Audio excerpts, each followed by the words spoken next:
Good morning church family and friends, అందరూ బాగున్నారా?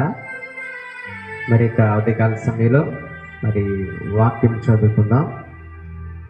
యెషయా గ్రంథము 66వ అధ్యాయము 2వ వచనం, చివరి 2 లైన్లు. Isaiah chapter 66 verse 2. ఎవడు దీనుడై నలిగిన హృదయం గలవాడై నా మాట విని వణుకుచుండునో వానినే నేను దృష్టించుచున్నాను అని వాక్యం రాయబడుతుంది.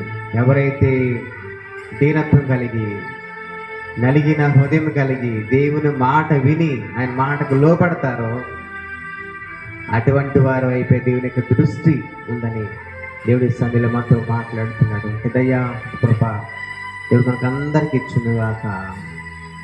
ఆమేన్. Be the light.